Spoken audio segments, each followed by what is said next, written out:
we need to talk about something that's keeping survivors stuck. And that is that everywhere you look, there's all kinds of content about narcissists, how they manipulate, how they destroy, red flags. All of that's validating. But when are we going to stop talking about them and start talking about us? Narcissists don't hate attention. They thrive on it. Every time we focus on them, they win. All of the people who are just talking about, oh, they do this, they do that, and reinforcing what they do are brainwashing us and themselves to only expect these negative things, because that's all we're talking about. I started my podcast 10 years ago because I was searching for answers about what I was living, and I couldn't find any anywhere.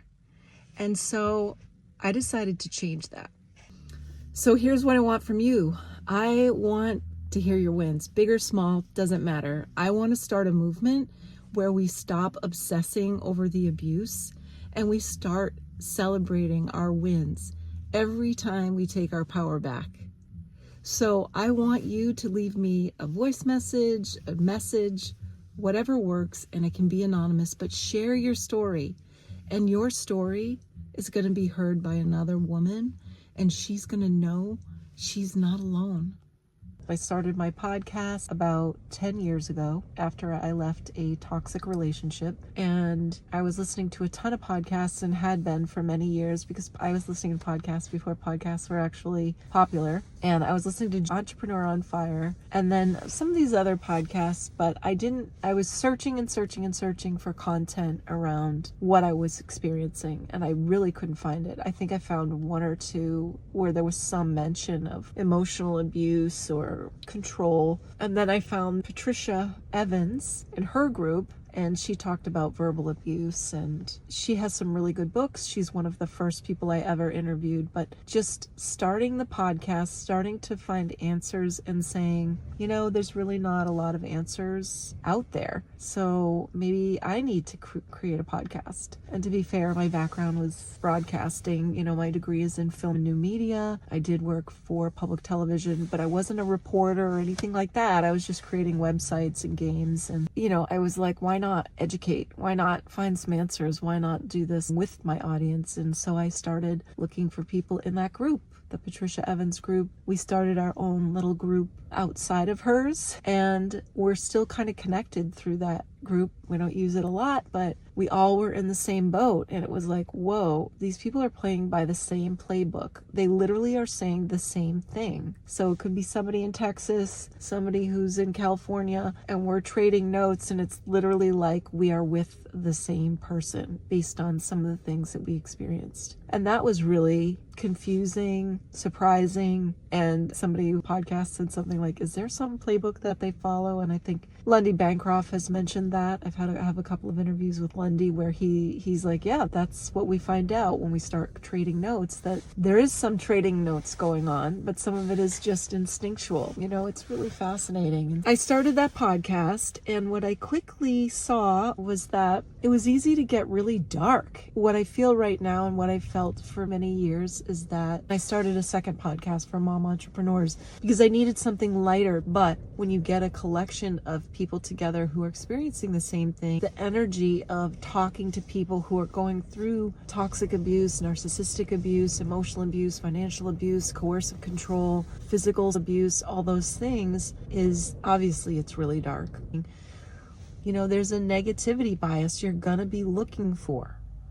The dark things to share. You're going to be saying, oh, did anybody else go through this? This is what I'm experiencing. And what we end up doing is we end up brainwashing ourselves to think there's not a better way, almost to the point of paralysis. We're not talking about how somebody was able to get through some really crappy scenario and strategically put themselves first, create boundaries, create space, do something for themselves, whether it's go take a hot bath, allow yourself to go see your friends even when he's trying to prevent you from going. Or maybe you're doing something to nurture and build up your children's self-esteem, even though he's maybe trying to use them as pawns to tear you down and break your heart and break their spirits. So what I want to do with my podcast is stop talking about them and talk about you, us, people. Like, it's exhausting. You probably know, you've tried to explain to family and friends what it's like to be with these people, to have them in your life.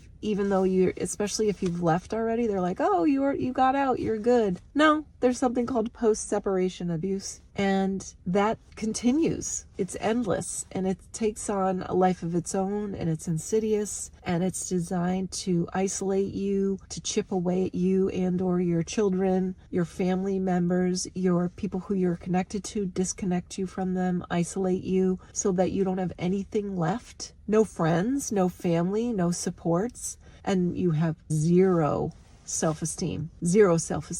And then you're scratching and clawing your way, trying to just feel normal, trying to just keep your head above water. And it's a lot of work. And I would love to shine the spotlight on that. What are you doing every day? Even if it's a teeny tiny infinitesimal thing. Maybe you got to take a bubble bath when he was trying to text bomb you and call you incessantly, and you turned your phone off or you put it on airplane mode and you just hopped in the tub and put on music and candles, and you were like, no, not today, not gonna buy in. You know, there's so many little things that we do that we should be celebrating, and nobody else is gonna celebrate with us unless they've been through this. And I want this to be a platform where we can build each other up. We can, add a girl, add a boy. By the way, I have so many people who have messaged me, men. I know that there are women who do this to men.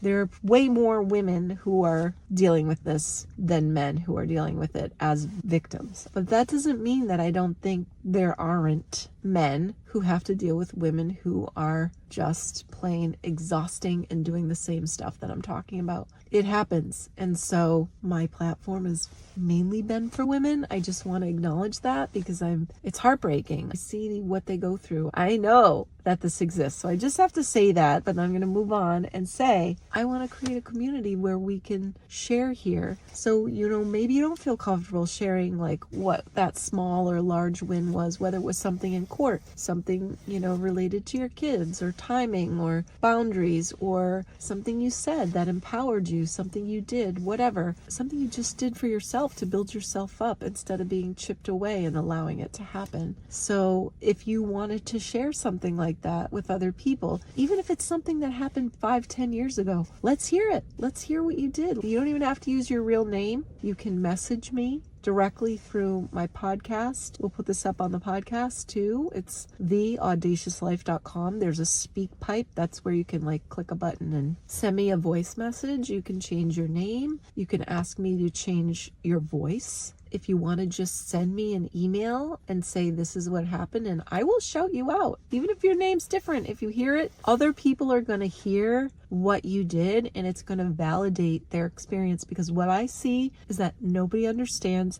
how this can be a 24/7 exhausting experience, and you're not going to get validation from anybody unless they really get it. And it might be other survivors, it might be domestic violence groups, people like that. Maybe some therapists might get it, some lawyers might get it, but we need to help each other shine the spotlight on the good stuff instead of giving the spotlight to this narcissist. They already have it. There's like a kabillion podcasts and YouTube shows all about that, and loads of books. So instead of doing that, let's focus on you and what you're doing, the proof that you're putting yourself above all of it, in the sense that you're building yourself up. You're taking care of yourself. You're nurturing yourself. You're working hard on building boundaries for people in your life who don't get it or are tearing you down in other ways, or just those one or two people. I mean, I don't know. Everybody's situation is different. How cool would it feel to know that you could come to a place where people just get it?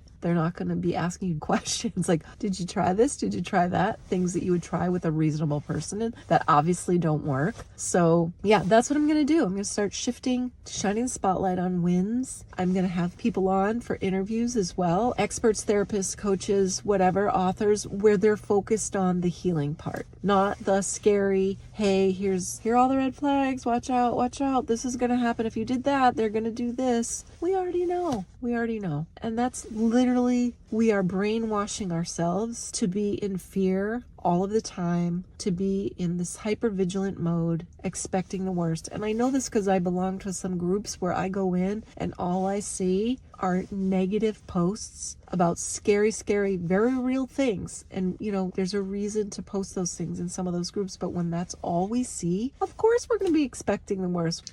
I get why people are focusing on narcissists and it gets clicks. But I also know what it feels like to be swept up into it and to go from feeling really strong to feeling hopeless. And that's why I'm shifting my focus. So here's what I want from you. I want to hear your wins, big or small, doesn't matter. I want to start a movement where we stop obsessing over the abuse and we start celebrating our wins every time we take our power back. So I want you to leave me a voice message, a message, whatever works, and it can be anonymous, but share your story. And your story is going to be heard by another woman, and she's going to know she's not alone. She's not alone.